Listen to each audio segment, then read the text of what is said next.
The road to the ranch stretched long and empty under the weight of a colorless sky. Elena sat in the passenger seat of the rented sedan, her hands folded tightly in her lap, fingers interlaced as if holding herself together.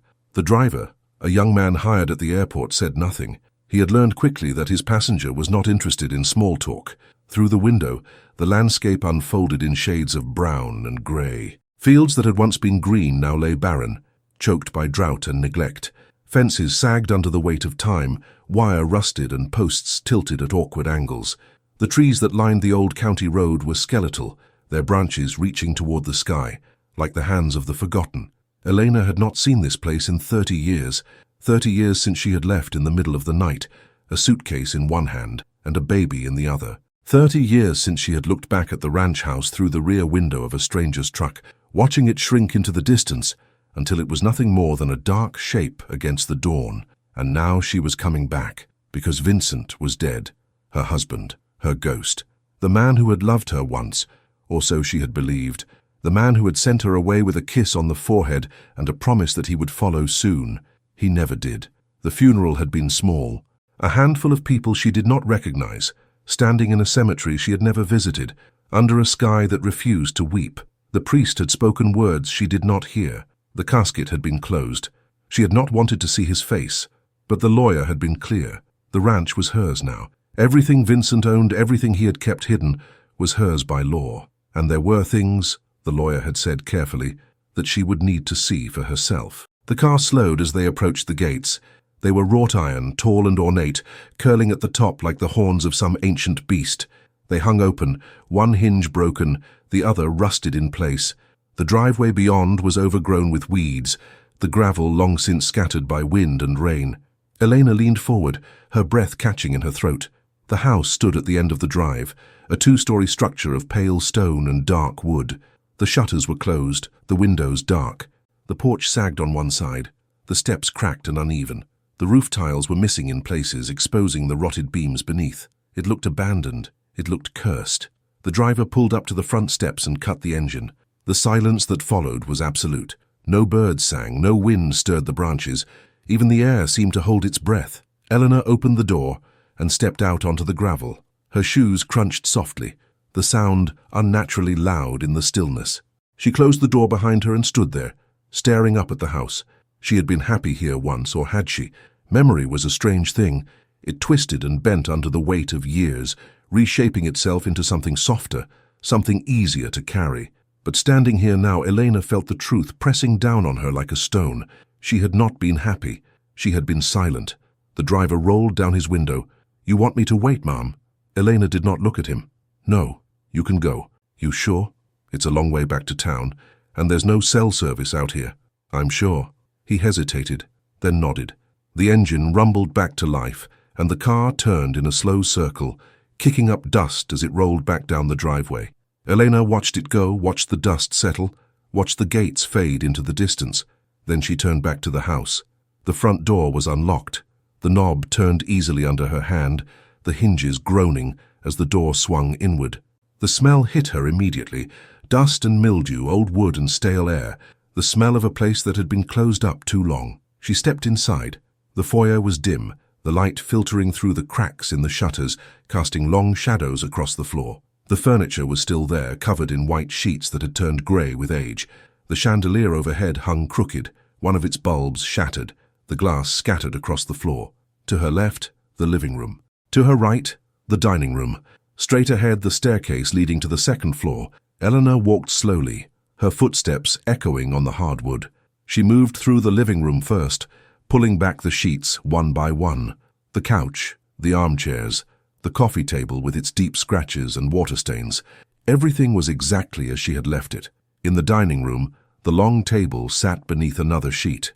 She pulled it away, revealing the dark wood beneath, polished to a shine that had not dulled in 3 decades. The chairs were still arranged neatly around it, 8 in total, though only 2 had ever been used. She and Vincent, sitting across from each other in silence, always in silence. Elena moved to the kitchen. The cabinets were empty, the counters bare. The stove was coated in dust, the sink dry and cracked. She opened the refrigerator and found it empty, the shelves yellowed with age. But on the counter near the window, there was an envelope. She froze. It was white, pristine, as if it had been placed there yesterday. Her name was written on the front in black ink, the letters sharp and deliberate. Elena. She picked it up, her hands trembling. The paper was thick, expensive. She turned it over and saw the wax seal on the back. It was unbroken, stamped with a symbol she recognized immediately. A lion with a crown, the mark of the Corrado family. Her breath came shallow, her pulse quickened. She stared at the seal, her mind racing. Vincent had never told her about the family. He had never mentioned the name Corrado. He had never spoken of debts or oaths, or the kind of loyalty that could not be broken. But she had known. She had always known. The silence in their marriage had not been born of love. It had been born of fear. Elena set the envelope down on the counter, her hands shaking too much to open it. She turned away, her eyes scanning the kitchen, searching for something, anything that might explain what this meant. That was when she saw the photograph. It was pinned to the wall near the back door, half hidden behind a curtain.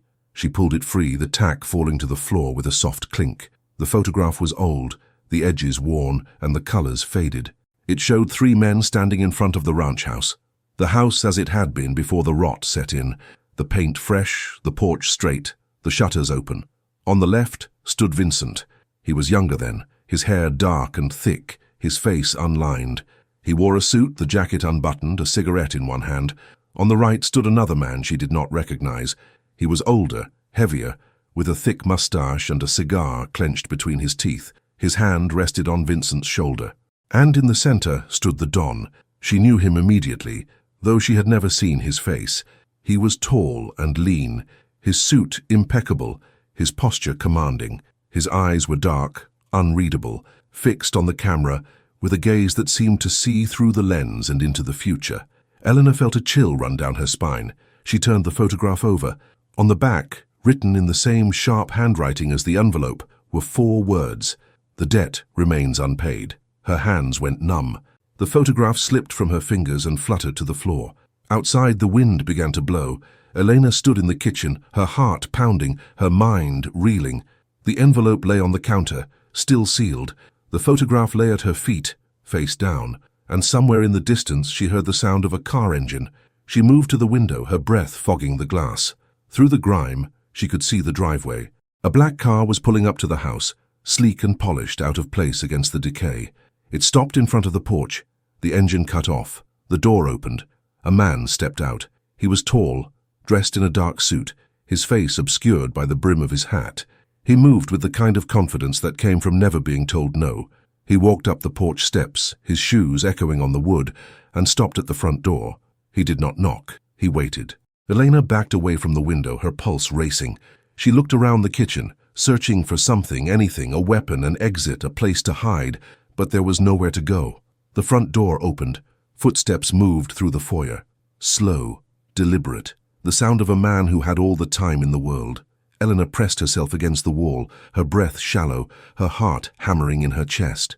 The footsteps stopped, and then a voice, low and smooth, echoed through the house. "Mrs. Elena." She did not answer. "I know you're here." Silence. "Your husband made a promise, a long time ago, and promises, Mrs. Elena, are not forgotten. Not by me, not by the family." The footsteps resumed, moving closer. "You've come back to the ranch. That's good.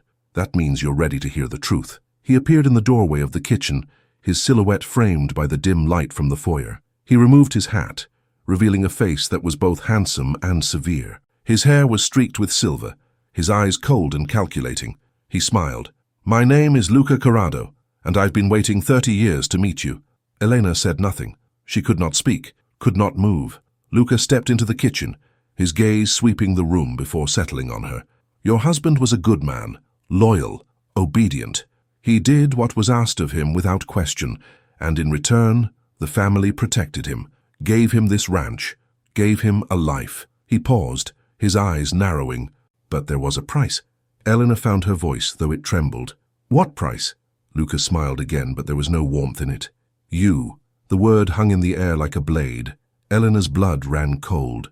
Luca took a step closer, his hands clasped behind his back. "Vincent borrowed money from the family, a lot of money, to buy this land, to build this house, to start a life with you, and when he couldn't pay it back, he made a deal. He gestured toward the envelope on the counter. He promised that when he died the debt would be settled, not in money but in loyalty. Elena shook her head, her voice rising. I don't understand. I don't owe you anything. Luca's smile faded. You do, because the debt was never his. It was yours. Elena stared at him, her mind spinning. Vincent's death was not an accident, Mrs. Elena. It was a payment, and now that he's gone, the family expects you to honor his promise. What promise? Luca reached into his jacket and pulled out a folded piece of paper. He unfolded it slowly, deliberately, and held it up for her to see. It was a contract, signed in ink, dated 30 years ago. Vincent's signature was at the bottom, and below it in the same sharp handwriting was her name. You belong to the family now, Luca said quietly, and the family always collects. Elena's legs gave out. She sank to the floor, her back against the wall, her breath coming in gasps. Luca folded the paper and tucked it back into his jacket. He put his hat back on and turned toward the door. Someone will come for you tomorrow, he said. Be ready. And then he was gone. The front door closed behind him with a soft click. The engine started. The car pulled away, the sound fading into the distance until there was nothing but silence once again. Elena sat on the floor of the kitchen, the envelope still sealed on the counter above her, the photograph still lying face down at her feet, and for the first time in 30 years, she wept. Elena did not sleep that night. She sat on the floor of the kitchen until the darkness outside turned to grey, until the first light of dawn crept through the cracks in the shutters. Her body ached from the cold, her muscles stiff from hours of stillness, but she could not move, could not think beyond the words that echoed in her mind like a curse. You belong to the family now. When the light grew strong enough, she finally stood. Her legs trembled beneath her, weak and unsteady. She braced herself against the counter and looked down at the envelope. It was still there, still sealed. She reached for it with numb fingers, her hand hovering over the wax seal. Part of her wanted to tear it open, to read whatever lay inside and face the truth head-on. But another part of her, the part that had survived 30 years of silence and separation, told her to leave it alone. Some truths were better left buried, but Luca Corrado had already unearthed them. Elena broke the seal. The wax crumbled under her thumb, the pieces falling to the counter like dried blood. She pulled out the letter inside, unfolding it carefully. The paper was heavy, the ink fresh despite the years. The handwriting was different from the envelope. This was older, shakier, written by a hand that had known pain. Vincent's hand. Elena, if you are reading this, then I am gone, and you have returned to the ranch. I am sorry. I have carried this secret for 30 years. I told myself I was protecting you, that sending you away was the only way to keep you safe. But the truth is I was a coward. I made a choice that was not mine to make, and I have paid for it every day since. The money I borrowed from the Corrado family was not for the ranch. It was for you. Your father owed them a debt, a large one. When he could not pay, they came for you. They said you would work for them, that you would belong to them until the debt was settled. I could not let that happen. So I made a deal. I borrowed enough to pay your father's debt in full. In exchange, I promised the family my loyalty, my service. And when I died, I promised them something more. I promised them the ranch, and I promised them you. I thought I would have more time. I thought I could find a way to break the contract, to free you from this. But the years passed, and the family never forgot. They never forget. Luca Corrado is the Don's right hand. He is the one who holds the contract. He is the one who will come for you. Do not trust him. Do not believe his promises. The family does not forgive debts. They only collect them. I am sorry, Elena. I loved you. I still do. But love was not enough to save you. Forgive me if you can. Vincent Elena read the letter twice, then a third time. Each word sank into her like a stone, heavy and cold. She set the letter down on the counter and stared at it, her vision blurring. Her father. She had not thought of him in decades. He had been a gambler, a drunk, a man who chased debts faster than he could create them. When she was 17, he had disappeared. Her mother told her he had gone to the city, looking for work. But Elena had known the truth even then. He had run, and he had left her behind to pay for his mistakes. Vincent had saved her, or so she had believed. He had married her quietly, taken her to the ranch, given her a life far from the shadows of her father's failures. She had thought it was love, but it had been a transaction. Elena's hands curled into fists. Anger rose in her chest, hot and fierce.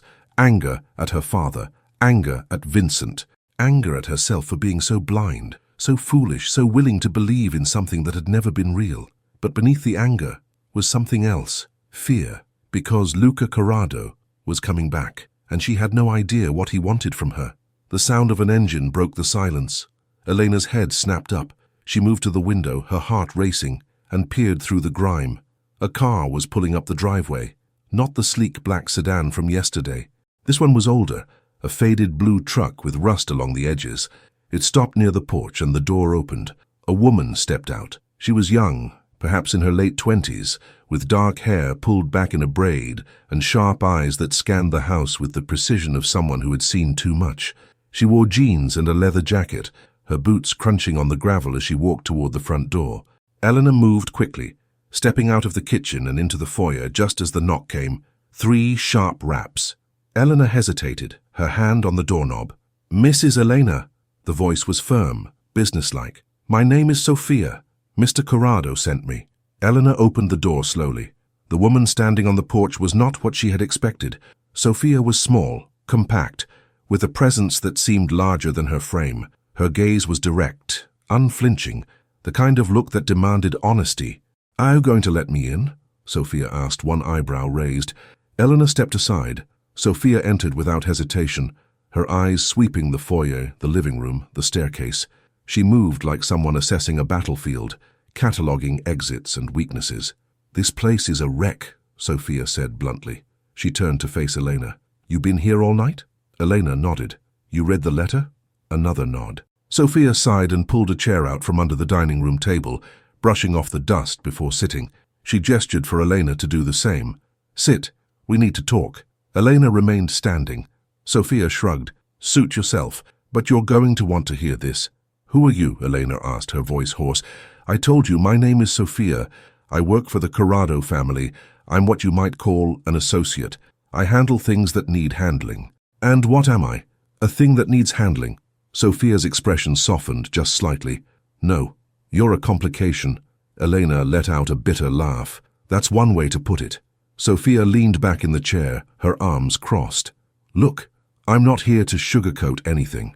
Luca told you the truth. Your husband made a deal, and now that he's dead, the family expects you to honor it. That's how this works. I didn't sign anything. Your name is on the contract. Vincent forged it." Sophia tilted her head. "Maybe, maybe not. Doesn't matter. The family believes it's legitimate, and in this world, belief is all that counts." Elena felt the anger flare again. "So what? I'm supposed to just accept this? Become some kind of servant? A prisoner?" Sophia's gaze hardened. "You're not a prisoner, not yet, but if you run, you will be. The family has reach. They'll find you, and when they do, the consequences won't be pleasant." Elena sank into a chair across from Sophia, her strength finally giving out. "What do they want from me?" Sophia hesitated. For the first time, she looked uncertain. "That's complicated. Try me." Sophia leaned forward, her elbows on the table. "The ranch isn't just land, it's a safe house, a place the family uses when things get hot. Vincent knew that. He agreed to keep it maintained, to keep it off the books, to make sure it stayed hidden. That was his end of the deal. And now they want me to do the same?" "Partly, but there's more." Elena's stomach twisted. "What more?" Sophia met her gaze, her expression grim. "Vincent didn't just owe the family money. He owed them information. He was supposed to deliver something before he died, something valuable, and he didn't." "What kind of information?" "I don't know. Luca doesn't tell me everything, but whatever it is, the family thinks it's here, on the ranch, hidden somewhere." Elena shook her head. "That's impossible. I've been through the house. There's nothing here." "Then you haven't looked hard enough." Sophia stood, pulling a small notebook from her jacket pocket. She tossed it onto the table. "That's a list of places Vincent used to go, people he used to meet. The family's been watching this place for years, waiting for him to slip up. He never did. But now he's dead, and the clock's ticking." Elena stared at the notebook. "What happens if I don't find it?" Sophia's expression was unreadable. "You don't want to know." She moved toward the door, then paused, glancing back at Elena. "You've got 3 days. Luca will be back on the 4th. If you don't have answers by then, he'll bring reinforcements and they won't be as patient as I am. Why are you helping me?" Sophia's jaw tightened. "I'm not helping you. I'm doing my job, but for what it's worth, I don't think you deserve this.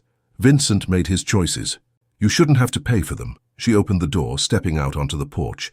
The morning light framed her silhouette, casting long shadows across the foyer. 3 days, Mrs. Elena. Use them wisely.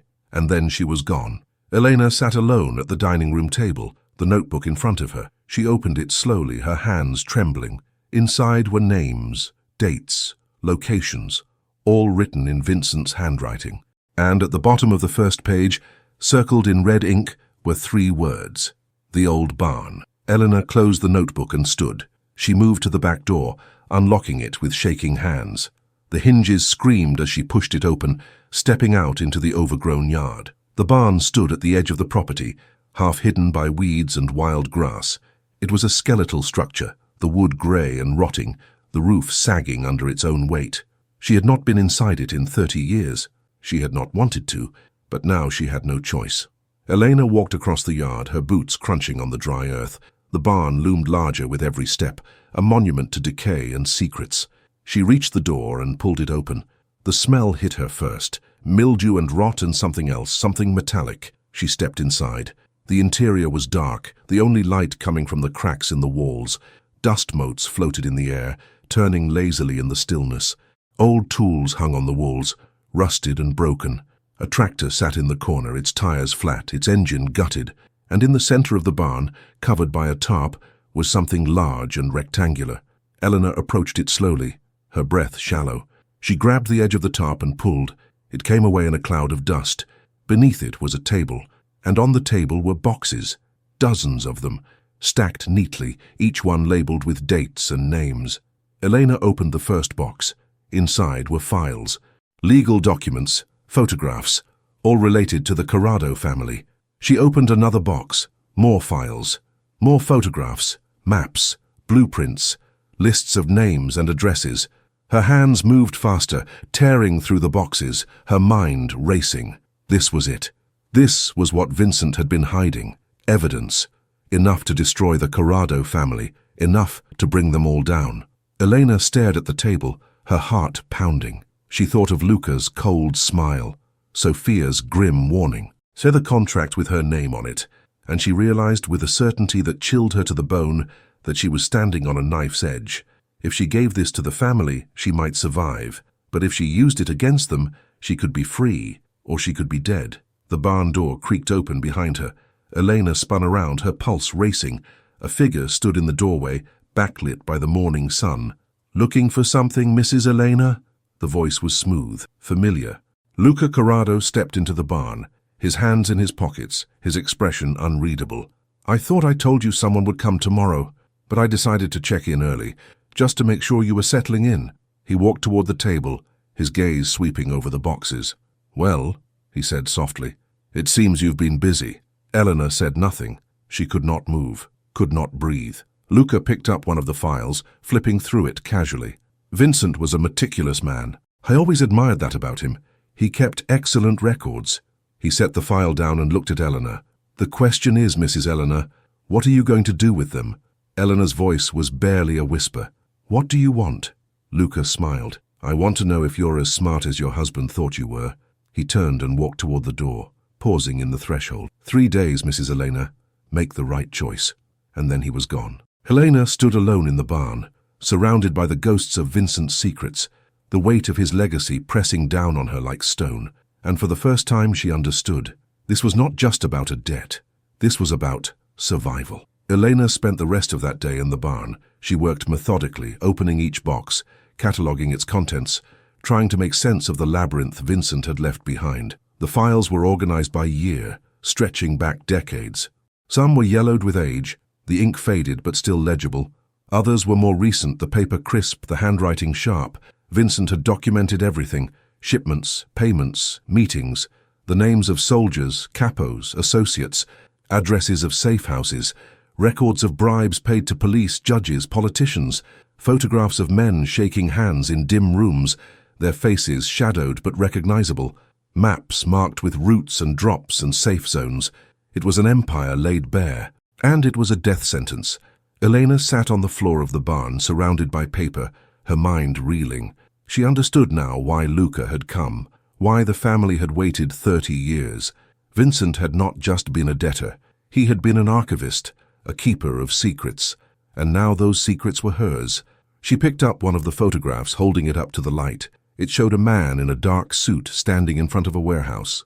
His face was turned slightly to the side, but she recognized him immediately. Luca Corrado. Younger, leaner, but unmistakable. Beneath the photograph was a note in Vincent's handwriting. March 1998. Luca Corrado, underboss, oversaw the Atlantic City operation. 14 men reported to him. 3 disappeared under his watch. No bodies recovered. Elena set the photograph down, her hands trembling. Vincent had been watching the family, recording their movements, building a case. But for what purpose? Insurance, blackmail, revenge? She would never know. She stood, brushing the dust from her jeans, and moved to the last box on the table. It was smaller than the others, bound with twine. A label on the top read simply, "The Don." Elena hesitated. The Don was a myth in the world Vincent had inhabited. A ghost, a name spoken in whispers and never in public. Even in the files he was referenced only obliquely. The old man, the wolf, the king. She untied the twine and opened the box. Inside was a single ledger. It was leather-bound, heavy, the pages thick and lined with careful columns. Elena opened it to the first page. Names, dates, amounts. It was a record of debts. Every favor owed to the family, every promise made, every life bound by contract. Elena flipped through the pages, her breath catching as she recognized names. Business owners, lawyers, doctors, men and women who had borrowed money, accepted protection, made deals they could not refuse. And then, near the back, she found it. Her name, Elena Marchetti. Debt inherited from Aldo Marchetti. Paid in full by Vincent Marchetti. March 1995. Contract transferred upon death of debtor. Status, active. She stared at the entry, her vision blurring. The ink was fresh, the handwriting recent. Someone had updated this ledger after Vincent's death. Someone who knew she would return. She turned the page and froze. There at the top of the next entry was another name, Sophia Andretti. Debt incurred. Personal. Amount, 1 life. Contract, enforcer. Term, indefinite. Status, active. Elena's pulse quickened. Sophia was not just an associate. She was bound to the family, just like Elena, trapped by a debt she could not repay. Elena closed the ledger, her mind racing. She had assumed Sophia was loyal to the family by choice, but now she understood. Sophia was a prisoner too. And if Sophia was bound, then perhaps she could be turned. The thought took root quickly, growing into something dangerous. If Elena could convince Sophia to help her, to turn against the family, they might have a chance. The files in the barn were leverage. The ledger was proof. Together they could destroy the Corrado family, or die trying. Elena tucked the ledger under her arm and left the barn. The sun was setting, the sky bleeding red and orange over the horizon. The air was cooler now, the wind carrying the scent of dry earth and distant rain. She walked back to the house, her steps slow and deliberate. Inside, she set the ledger on the dining room table and moved to the kitchen. She filled a glass with water from the tap, the pipes groaning in protest, and drank deeply. Her mind would not stop working. 3 days. That was all she had. She needed to find Sophia, to talk to her, to convince her. But how? The answer came as she set the glass down. The notebook. Sophia had left it on the table. Inside were names and locations, places Vincent had gone, people he had met. If Elena could find one of those people, perhaps they could lead her to Sophia. She opened the notebook again, scanning the pages. Most of the entries were vague, initials, dates, cryptic references to meetings and exchanges. But near the middle, one entry stood out. Marco's Diner. Route 9, every 3rd Thursday. Elena checked the calendar on the wall, still hanging from 30 years ago. She counted the weeks. Tomorrow was a Thursday, the 3rd Thursday of the month. She closed the notebook and made her decision. She would go. The next morning, Elena drove into town in Vincent's old truck. She had found the keys hanging on a hook near the back door, the keychain rusted but intact.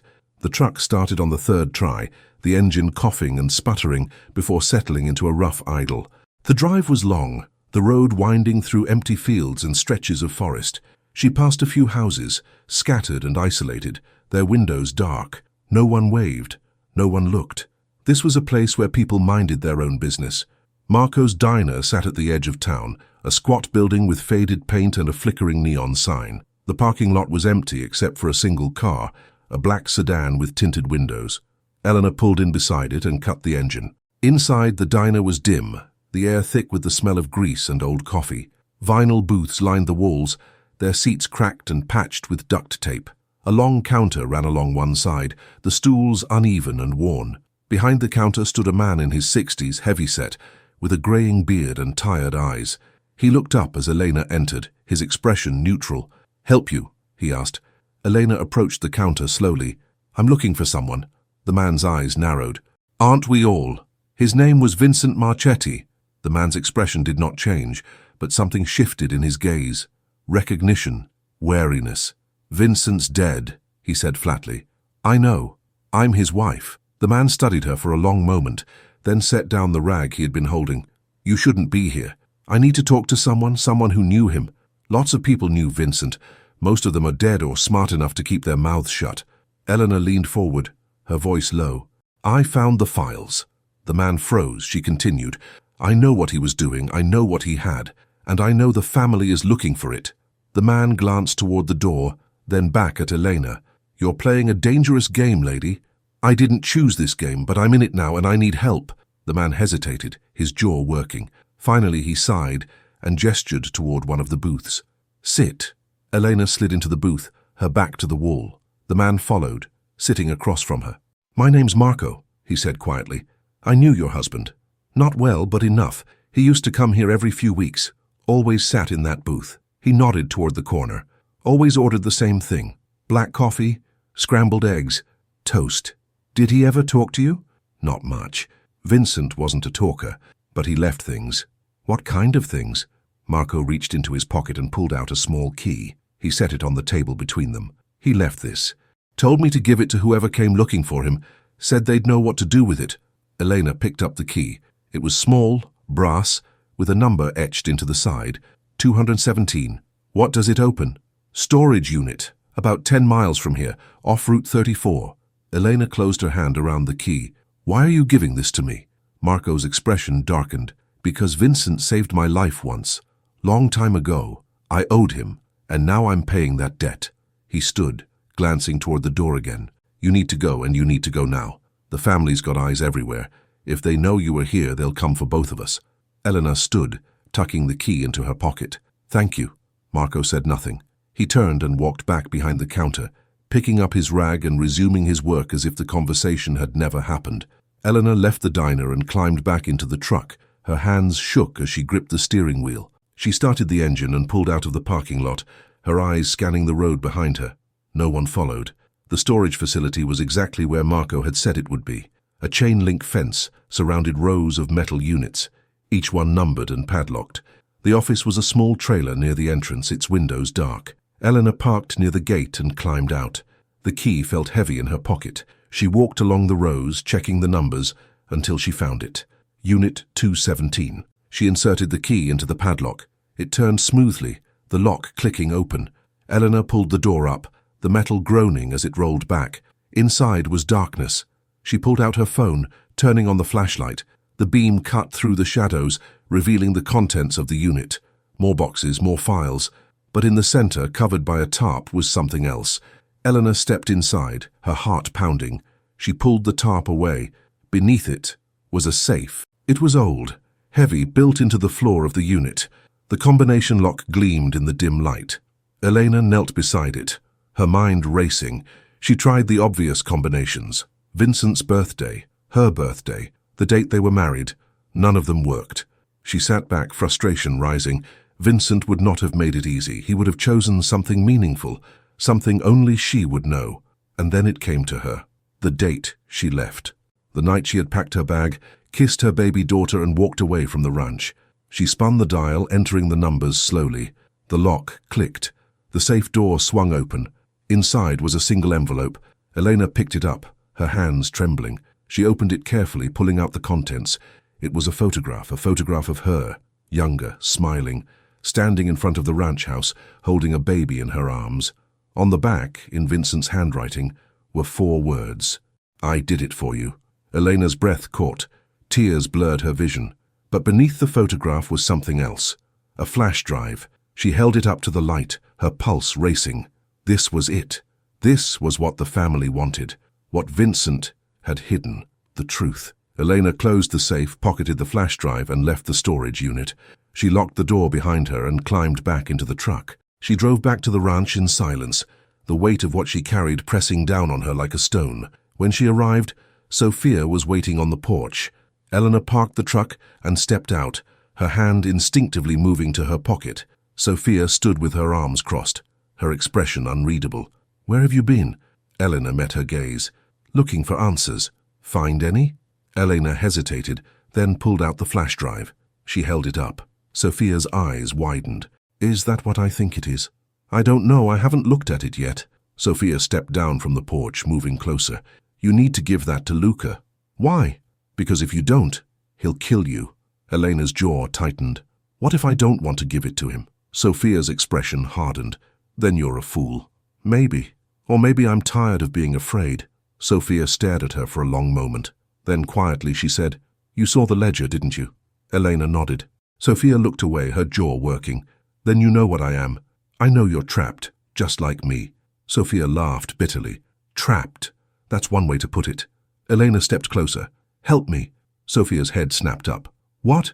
Help me. We can use this." Elena held up the flash drive. "Whatever's on here, it's important. Important enough that the family's willing to kill for it. That means it's leverage. Leverage gets you killed. So does doing nothing." Sophia shook her head. "You don't understand. The family doesn't negotiate, they don't compromise. They take what they want and they destroy what they don't. Then maybe it's time someone destroyed them." The words hung in the air between them. Sophia stared at Elena, her expression torn. "You're serious? I have nothing left to lose. You have your life." "What life? I'm already dead. Vincent made sure of that 30 years ago." Sophia looked away, her hands clenching into fists. For a long moment she said nothing. Then finally she spoke. "If I help you, we're both dead." Elena met her gaze.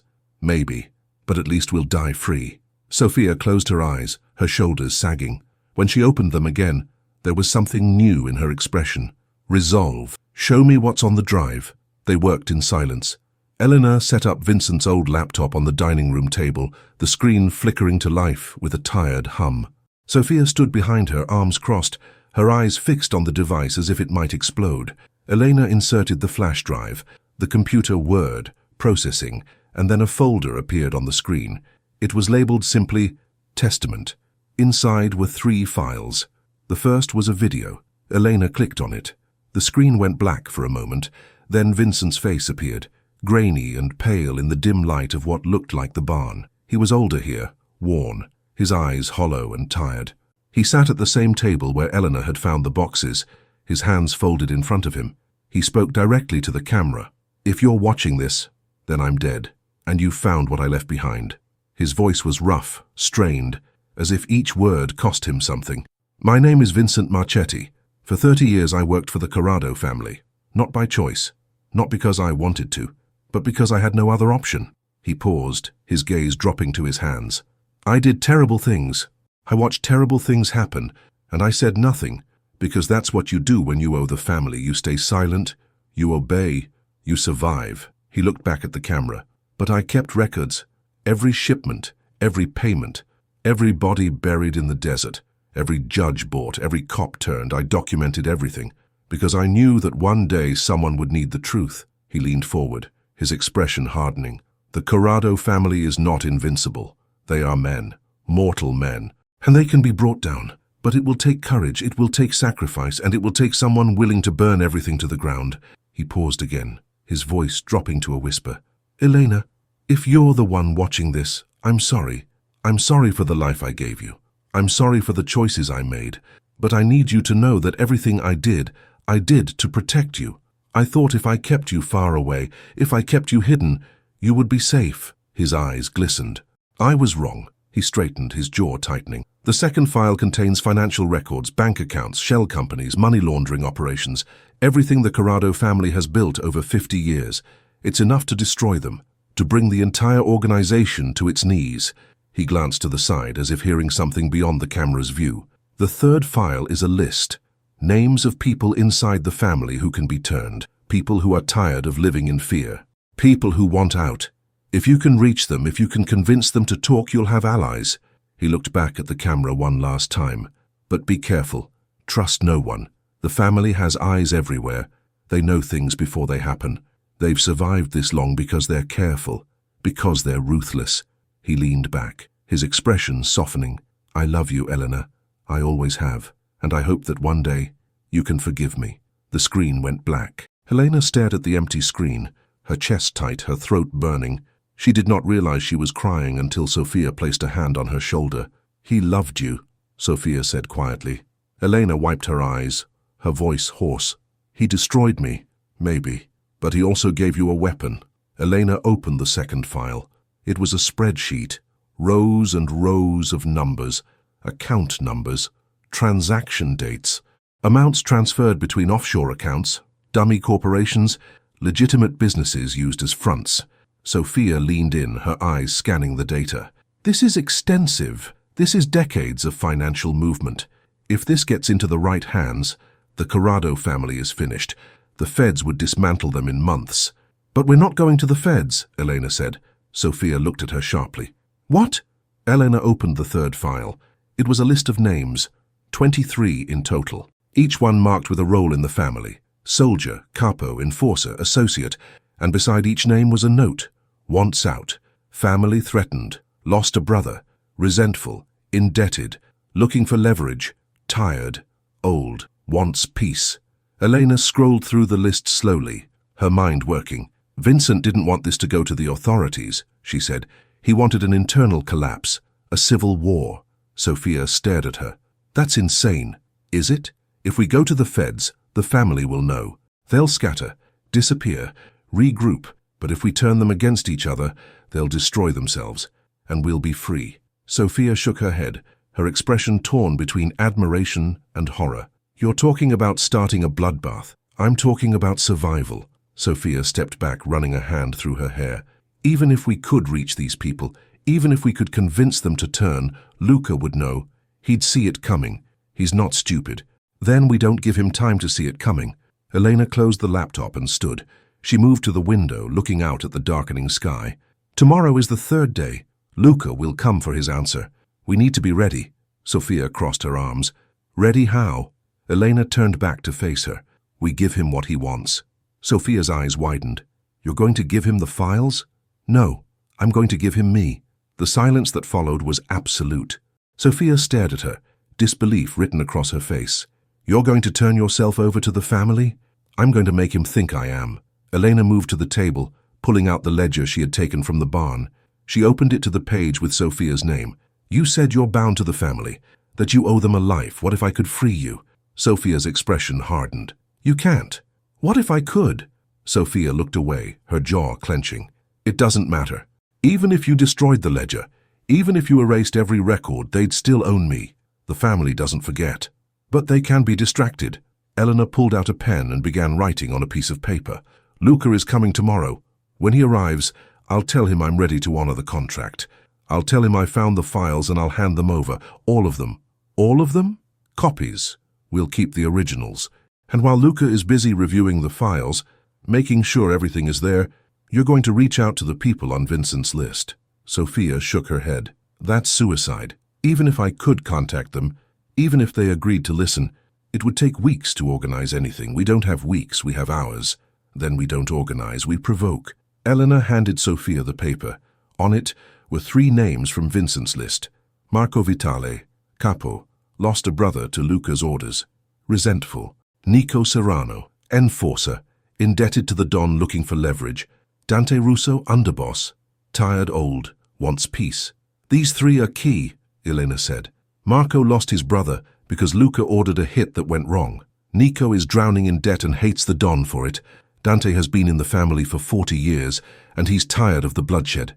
If we can get to them, if we can plant the seeds of doubt, Luca won't have time to react. Sophia stared at the names. How do you know this will work? I don't. But it's the only chance we have. Sophia looked up, her expression conflicted. And what happens to you? When Luca realizes you lied, when he finds out the files are fake, He'll kill you. Elena met her gaze, her voice steady. Then you make sure he doesn't get the chance. The next morning, Elena woke before dawn. She dressed in the only clean clothes she had left, a simple black dress that had been hanging in the closet since she'd arrived. She pulled her hair back, her hands steady despite the fear coiling in her stomach. Sophia was waiting in the kitchen, 2 cups of coffee on the table. She slid one toward Elena as she entered. I reached out to Marco and Nico last night, Sophia said quietly. Told them I had information they'd want to hear. Marco agreed to meet. Nico's suspicious, but he'll listen. Dante's harder to reach. He's insulated, protected. Elena nodded.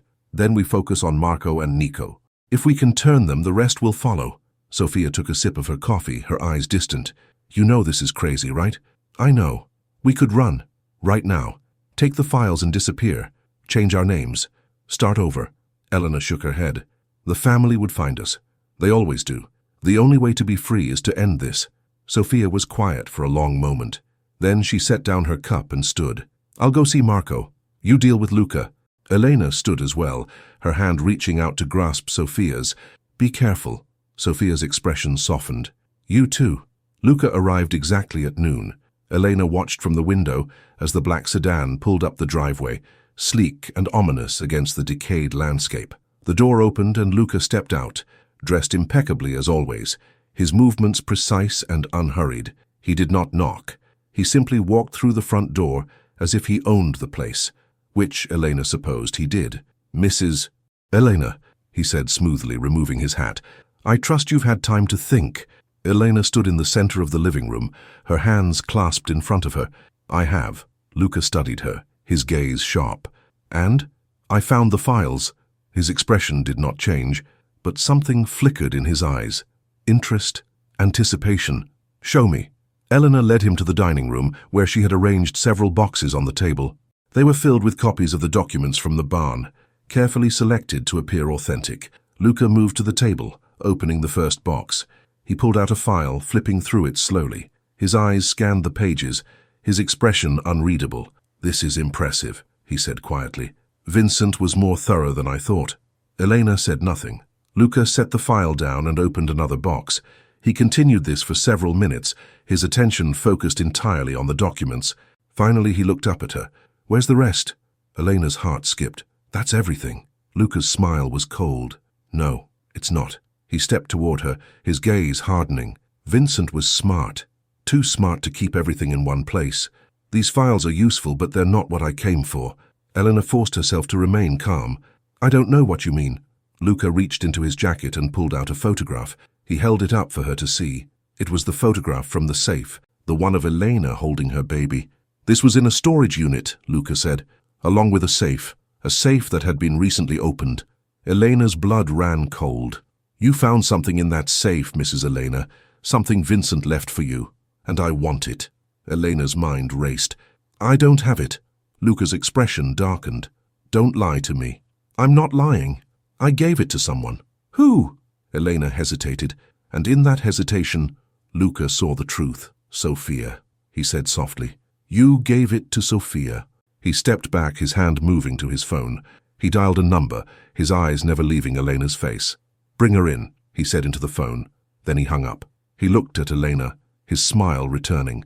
You've made a mistake, Mrs. Elena. A fatal one. Elena's pulse pounded in her ears. You don't understand. I understand perfectly. You thought you could turn Sophia against me. You thought you could use Vincent's files to destroy the family. But you underestimated one very important thing. He leaned in close, his voice dropping to a whisper. Sophia is mine, she always has been. The words hit Elena like a blow. Luca stepped back, adjusting his cuffs. She'll be here soon, and then we'll get the real files, the ones you're hiding. He moved toward the door, then paused, glancing back at her. I gave you a chance, Mrs. Elena. I offered you a place in the family, a way to survive. But you chose rebellion, and rebellion has a price. He put his hat back on. Say your prayers. And then he was gone. Elena stood frozen, her mind spinning. She had been betrayed, but then from the kitchen she heard a sound, a footstep. She turned. Sophia stood in the doorway, her expression grim. He thinks I'm on his side, Sophia said quietly. Elena stared at her. Are you? Sophia pulled out her phone, holding it up. On the screen was a text message, a message she had sent to Marco Vitale 20 minutes ago. It's time. Move now. Sophia looked at Elena, her jaw set. I made my choice. Outside in the distance, the sound of engines echoed through the valley. The storm was coming. The first car arrived within minutes. Elena watched from the living room window as a dark SUV rolled up the driveway, tires crunching on gravel. It stopped beside Luca's sedan and 3 men climbed out. They were dressed in suits, their faces hard and expressionless. Soldiers. Luca emerged from the house, his phone pressed to his ear. He gestured toward the men, speaking rapidly. They nodded and began moving toward the barn. Sophia stood beside Elena, her jaw tight. Marco will be here soon, but we need to buy time. How? Sophia pulled a pistol from the back of her waistband. She checked the chamber, then looked at Elena. You ever fire one of these? Elena shook her head. Sophia handed it to her anyway. Point. Squeeze. Don't think. Just do it if you have to. Elena took the weapon, its weight unfamiliar and terrifying in her hands. Stay here, Sophia said. Lock the doors. Don't open them for anyone except me. Where are you going? To make sure Luca doesn't get what he came for. Before Elena could respond, Sophia slipped out the back door and disappeared into the shadows of the yard. Elena locked the door behind her, her heart hammering. She moved back to the window, watching as Luca's men reached the barn. They pulled open the doors, flashlights cutting through the darkness inside. Luca stood near his car, still on the phone, his expression calm, too calm. He knew something. Elena's hands tightened around the pistol. Minutes passed like hours. The soldiers emerged from the barn carrying boxes, loading them into the SUV. Luca watched, nodding occasionally, his attention focused entirely on the operation. Then, in the distance, Elena heard it. The rumble of engines. More cars were approaching. She moved to the other window, peering out toward the main road. 2 vehicles were racing up the driveway, kicking up clouds of dust. They were older, less polished than Luca's sedan. They skidded to a halt near the gates, and men poured out. 6 of them. Marco Vitale led the group. He was a stocky man in his 50s, with graying hair and a scar running down the side of his face. He moved with the confidence of someone who had survived too many fights to be afraid of another. Beside him was Nico Serrano, younger, leaner, his eyes sharp and calculating. The others were soldiers, loyal to Marco. Luca turned, his expression shifting from calm to cold calculation. He ended his call and slipped the phone into his pocket. Marco, Luca called out, his voice smooth. I didn't expect to see you here. Marco stopped 10 feet away, his hands at his sides. I didn't expect to be invited, but when Sophia tells me there's something I need to see, I listen. Luca's eyes flicked toward the house, searching. Sophia's here? She is. Luca's jaw tightened, but his smile remained. Then perhaps she should join us. Marco shook his head. She's busy, but she asked me to deliver a message. And what message is that? Marco reached into his jacket and pulled out a folded piece of paper. He tossed it at Luca's feet. Read it. Luca bent down, picking up the paper. He unfolded it slowly, his eyes scanning the contents. Elena could not see his face, but she saw his shoulders stiffen. When he looked up, the smile was gone. This is a lie, Luca said quietly. Is it? Marco stepped closer. Because it looks to me like proof. Proof that you've been skimming from the family for years. Proof that you ordered my brother killed to cover your tracks. Proof that you've been playing both sides, Luca, and the Don doesn't take kindly to traitors. Luca's hand moved toward his jacket, but Marco's men were faster. 3 pistols appeared, all aimed at Luca. Don't, Marco said, his voice low and dangerous. You make a move and you're done. Luca froze, his eyes darting between Marco and his own soldiers, who were now outnumbered and outgunned. You're making a mistake, Luca said. The only mistake I made was trusting you in the first place. Inside the house, Elena's pulse raced. She could see the tension in the yard, the way Marco's men had positioned themselves, the way Luca's soldiers were slowly backing toward their vehicles. This was it, the moment everything collapsed. But then, from the shadows near the barn, Sophia appeared. She moved silently, her pistol raised, her eyes fixed on Luca. She stopped behind him, pressing the barrel against the back of his head. Don't move, she said. Luca went still. Marco grinned. Good timing, Sophia. Sophia's expression was grim. We need to finish this. Now. Luca's voice was cold. You think this changes anything? You think killing me will free you? The family is bigger than one man, bigger than all of you. Maybe, Sophia said, but you won't be around to see it. Wait. The voice came from the porch. Elena stepped out, the pistol still in her hand. All eyes turned to her. Luca's smile returned, bitter and sharp. "Mrs. Elena, come to watch the show." Elena ignored him, her gaze fixed on Marco. "You said the Don doesn't take kindly to traitors." Marco nodded. "That's right. Then give him one." She pulled the flash drive from her pocket and held it up. "Everything Luca's done is on here. Every account he's skimmed, every order he's given, every body he's buried. Vincent documented it all." Marco's eyes widened. "You have proof." "More than proof. I have a confession.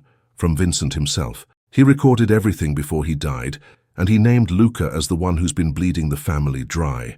Luca's expression darkened. "That's a lie." Elena met his gaze. "Is it? Then why are you so afraid?" Luca lunged, but Sophia was faster. She pulled the trigger. The shot echoed across the valley, sharp and final. Luca dropped to his knees, his hand clutching his side.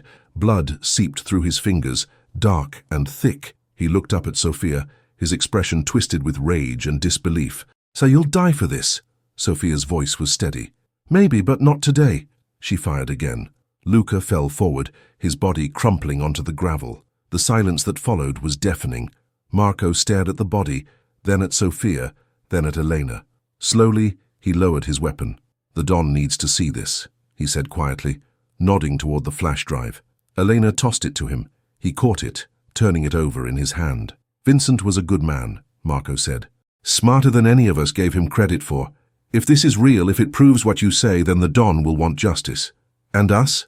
Elena asked. Marco looked at her, his expression unreadable. "You're free. As far as I'm concerned, you were never part of this. Vincent's debt died with him, and Luca's lies died with Luca." He gestured to his men. "Load him up. We're taking him back." The soldiers moved quickly, lifting Luca's body and carrying it to one of the vehicles. Marco climbed into the driver's seat, then paused, looking back at Elena. "You got guts, lady, more than most, but if I were you, I'd disappear. The family has a long memory, and not everyone will see this the way I do." Elena nodded. "I understand." Marco started the engine and pulled away, the convoy of vehicles rolling down the driveway and disappearing into the distance. Sophia lowered her weapon, exhaling slowly. She looked at Elena, her expression exhausted. "It's over," she said. Elena shook her head. "Not yet." She turned and walked back into the house, moving through the rooms one last time. She gathered the remaining files, the ledger, the photograph of her and her baby. She packed them into a single bag. Sophia followed her. "What are you doing?" "Leaving." "Where will you go?" Elena paused, looking around the ranch one last time. The house where she had been a wife, the barn where she had discovered the truth, the land that had been her prison for 30 years. "Somewhere far from here," she said. "Somewhere the family will never find me." Sophia nodded slowly. "And me." Elena met her gaze. "You're free, Sophia. Marco said it himself. The debt is paid." Sophia's jaw tightened. "What if I don't want to be free alone?" Elena studied her, then smiled. "Then come with me." They left the ranch at dusk, driving Vincent's old truck down the winding road that led away from the valley. The house grew smaller in the rearview mirror, a dark shape against the fading light until it disappeared entirely. Elena did not look back. She kept her eyes on the road ahead, on the horizon where the sun was setting in shades of orange and red. Beside her, Sophia sat in silence, her hands folded in her lap. "Where are we going?" Sophia asked after a while. "I don't know," Elena admitted. "Somewhere quiet. Somewhere no one knows our names." Sophia nodded. "Sounds good to me." They drove through the night, the truck's headlights cutting through the darkness. Behind them the valley receded into memory. Behind them the ghosts of Vincent and Luca and 30 years of silence faded into the past. And ahead the road stretched on, endless and uncertain. But for the first time in 30 years, Elena felt something she had not felt in a long time: hope. 3 months later, in a small coastal town 1,000 miles away, Elena stood on the porch of a modest house overlooking the ocean. The air was salt and wind, the sound of waves crashing against the shore a constant rhythm. Sophia emerged from the house, carrying 2 cups of coffee. She handed one to Elena and stood beside her, both of them watching the horizon. "You think Marco kept his word?" Sophia asked. Elena took a sip of her coffee. "I think he did what he had to do. Whether the Don believed him or not, I don't know, but we're still here. That's something." Sophia nodded. "And if they come looking?" Elena's gaze hardened. "Then we'll be ready." They stood in silence for a while, the wind tugging at their hair, the ocean stretching out before them like a promise. "You know," Sophia said quietly, "Vincent was right about one thing." "What's that?" "It takes courage to burn everything to the ground." Elena smiled faintly. "And sacrifice." "And sacrifice." They finished their coffee in silence, then turned and walked back into the house, closing the door behind them. The ocean continued its endless song, and the sun climbed higher into the sky. And somewhere far away, in a mansion surrounded by shadows, the Don sat at his desk, a flash drive resting in front of him. He had watched the video, read the files, seen the proof of Luca's betrayal, and now he was making plans, because the Corrado family did not forgive. But they also did not forget. The game was not over. It had only just begun. But for Elena and Sophia in that small house by the sea, the war was behind them, and the future, for the first time, was theirs. The end.